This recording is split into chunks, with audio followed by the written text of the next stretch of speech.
Welcome to Authors on Tour Live, a podcast for people who love to hear about books from the authors themselves. We're at the Authors Studio at Book Expo America 2011 in New York City, and right now we're sitting with author Krystaline Carbajal. She's written a book called Return to Life. Hello, Krystaline. Hi, how are you today? I'm doing very good, thank you. It's not just Return to Life, but there's a subtitle, and that is called An Empowerment of the Spirit. So the title of your book, I'm very curious. Why Return to Life? Well, Return to Life, I think, embodies the whole human struggle of falling down and picking yourself back up, all the things we go through and survive. A lot of myself is in the book as an example of how ultimately we can reach a point where we think there is going to be no light at the end of the tunnel, and then there you are in the light and love of what is life. And so it's a journey that one must take. Let's get a little more specific about this journey. I'm getting the feeling that this is about your personal journey. Yes, well, it's not an autobiography, but it is an example. I put myself in there because I think I'm a perfect example of everything that could go wrong and did go wrong. And here I am sitting with you in an interview at the expo. So I think ultimately, I survived domestic violence. I survived cervical cancer. I live every day with fibromyalgia.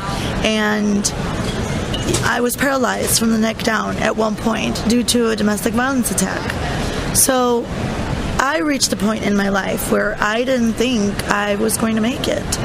And through perseverance, through feeding the spirit, the body follows. So really, in the end, it's about connecting and all the people that were around you and meeting yourself and therefore meeting others. When you say connecting with people, what do you mean by that? How did that help you return to life? Connecting with people can be as simple as saying good morning, smiling, and helping someone, volunteering. For me, it was people willing to help. I was very scared. I thought everyone was out to get me for something. And so you live in this bubble, and it's a self-inflicted prison.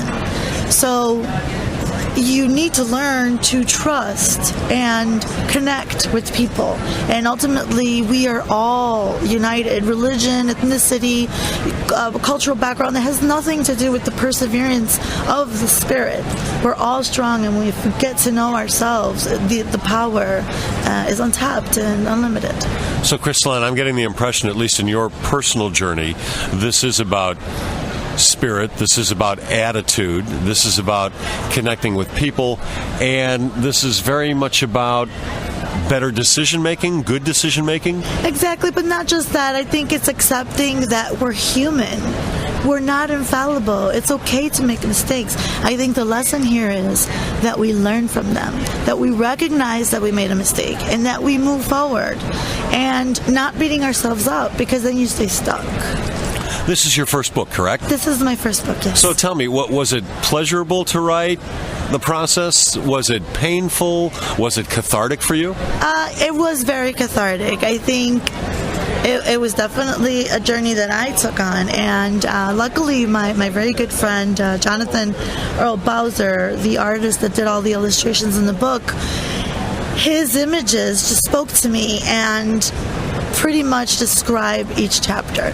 The writing for me was inspirational type, and I think a lot of the material was thought of after workshops and seminars I do, and it all sort of just came together, and it was just time. It was time to publish. What are you hoping your readers get out of the book most?